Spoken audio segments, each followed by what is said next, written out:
Meu nome é Pedro Paulo Teixeira Manos. Eu sou ministro aposentado do Tribunal Superior do Trabalho. Sou professor universitário, sou professor titular de Direito do Trabalho da PUC de São Paulo e atualmente sou diretor da faculdade. Eu, antes de ser ministro, fui desembargador no TRT de São Paulo e antes disso fui juiz de primeiro grau. O primeiro contato que eu tive com o TRT de São Paulo foi no ano de 1971. Eu estava no terceiro ano da faculdade e o nosso professor de Direito do Trabalho era o professor Cássio de Mesquita Barros Júnior, e o professor Cássio mandou que a gente fizesse um estágio nas juntas de conciliação. E eu estagiei na 4ª junta. Quem estava substituindo era o Dr. Ralph Cândia. O titular era o Júlio de Araújo Franco Filho. E o Dr. Ralph era muito atencioso e eu achei aquilo formidável, aquela história da audiência de empregados, empregadores. Não entendia praticamente nada, mas prestava muita atenção. E passei, era para ficar 2 ou 3 dias, eu passei a semana toda lá, o Dr. Ralph me convidou para voltar na outra semana, porque ia haver uma instrução interessante. No final das audiências, ele perdia o tempo dele me explicando o que tinha acontecido. E aí eu comecei a gostar da Justiça do Trabalho. À tarde, quando não tinha audiência, nem na Procuradoria, nem nas juntas, eu ia para o plenário, para a sessão das turmas, para assistir, para entender o que os juízes falavam.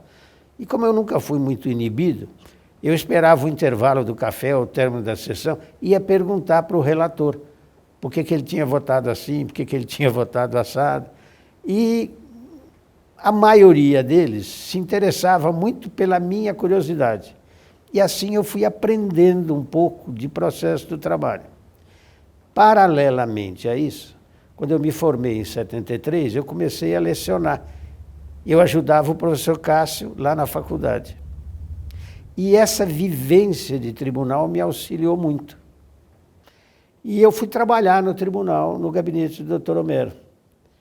E nós estávamos em 1974, em bom português, no auge da ditadura.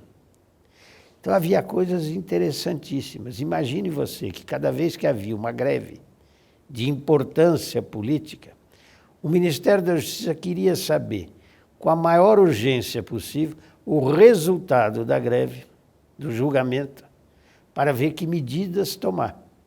E era cá entre nós uma forma de vigiar, entre aspas, a atuação dos juízes, hoje desembargadores. E esta vigia, esta preocupação do ministro, era acompanhada pelo então presidente. Eu vi e ouvi mais de uma vez, antes do julgamento, a previsão do resultado. E vou lhe contar como, pela forma mais singela. O tribunal tinha alguns automóveis que iam buscar os juízes. E os juízes vinham no carro conversando e falavam do assunto mais importante, que era o julgamento da greve. O motorista ia gravando. Bom, no meu carro vieram 3. Esses 3 vão votar assim. Chegava no tribunal, contava para o chefe da garagem.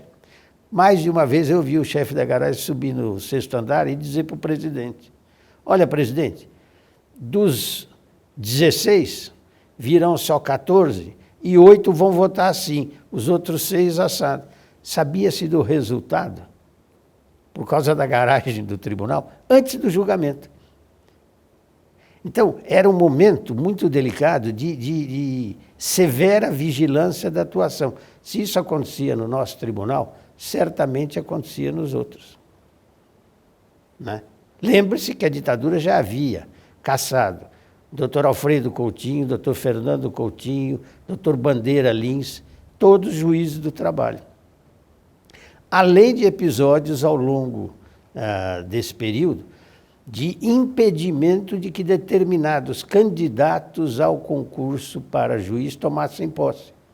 Um caso emblemático, o doutor Aroca, o doutor José Carlos da Silva Aroca, excelente advogado, que depois foi desembargador no TRT recentemente, passou no concurso de 1962. E os militares disseram no tribunal, se esse moço tomar posse, no momento seguinte, nós tiramos ele daí. E ele, para evitar um problema para o tribunal, abriu mão da vaga. Esse era o clima que nós tínhamos nessa época. E perdurou isso até o começo dos anos 80. Eu me lembro de um julgamento de uma greve, em 78, o ex-presidente Lula era presidente do sindicato, e eu era assessor no tribunal e desci do 11º andar para o 10º, onde era o plenário, e fui assistir o julgamento. Eu estava muito empolgado com esse julgamento, porque havia uma possibilidade, pelo motivo da greve, de que o tribunal, a despeito de dizer que a greve seria ilegal, porque não foram atendidos todos os prazos que a lei criava, e a lei só criava esses prazos para impedir, na prática, a deflagração de uma greve legal. E a própria lei dizia, se a greve for ilegal, o tribunal não pode apreciar as reivindicações. Pois bem, mas nesse caso havia uma peculiaridade. E eu, muito entusiasmado, desci para assistir o julgamento. Eu me lembro que falou o ministro Pazianotto, que na época era advogado do sindicato. Então, falaram os advogados dos empregadores. Muito bem. E o resultado, para minha decepção, é que o tribunal, por uma maioria ampla, julgou ilegal a greve e não apreciou as reivindicações. Aquilo me deixou danado da vida. Tanto que eu subi um lance de escada, peguei minha pasta, saí rabugento, reclamando, peguei o elevador no 11º para ir para a garagem. Quando chegou no 10º andar, a porta abriu e entraram o advogado de então, o doutor Pazianotto, e o presidente do sindicato, que era o Lula. Aí o Pazianotto, que era meu conhecido lá do tribunal, falou assim, e daí, tudo bem?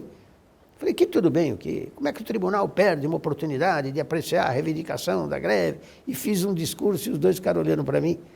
Aí eu disse para ele assim, quer saber uma coisa, Almir? Me dá vontade de desistir. Aí o presidente Lula, que estava ouvindo, virou-se para mim e falou, ô companheiro, não desista não, é isso que eles querem. Se todos nós desistirmos, isso nunca vai acabar. Aí eu estava meio rabugento, falei, tá bom. Desci, peguei meu carro, fui embora para casa.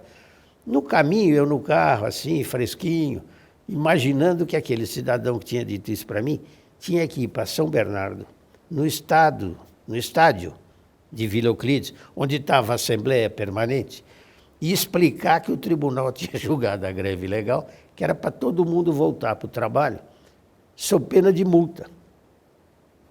Aí eu falei, bom, se esse camarada que tem esse abacaxi pela frente não vai desistir, acho melhor eu tomar uma providência.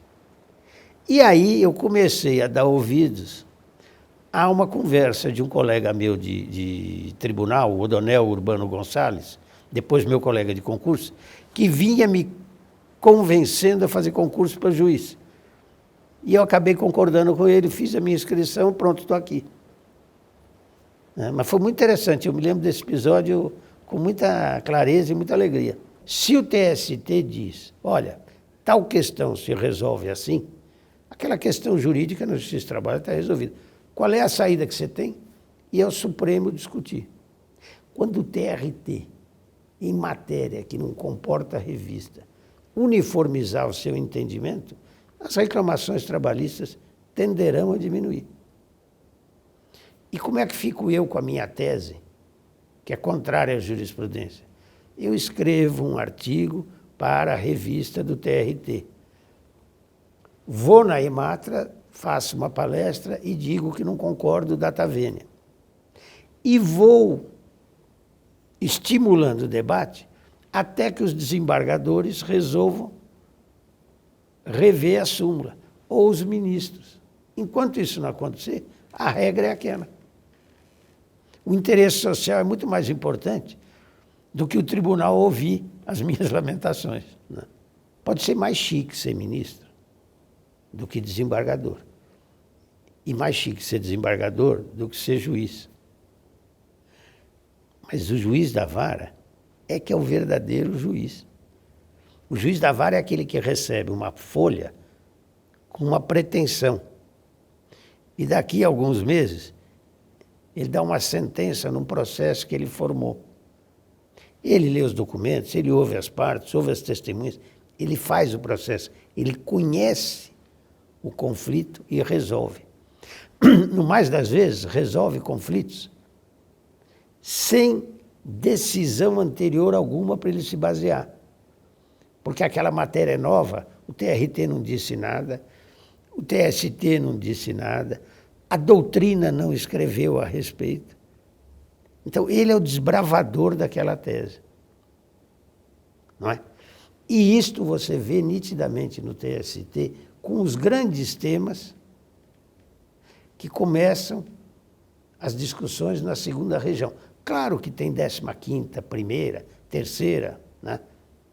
O fato é que a importância do TRT da segunda região para a formação da jurisprudência do TST é inegável.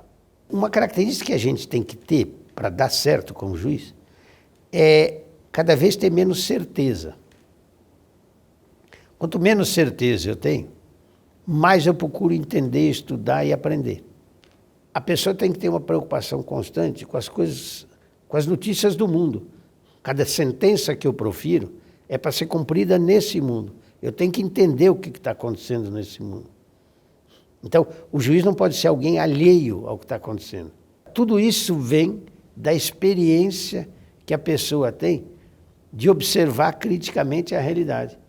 É por isso que o juiz contemporâneo tem que ser alguém inserido, né, na realidade em que vive. Eu fui para o TRT2 a primeira vez para trabalhar. Eu fui como estagiário lá na junta do Dr. Júlio, do Ralph Kennedy. Mas eu comecei a trabalhar naquele prédio dia 5 de fevereiro de 72. Quer dizer, semana passada, completou 72, 43 anos. Né? 20 a menos do que a minha idade.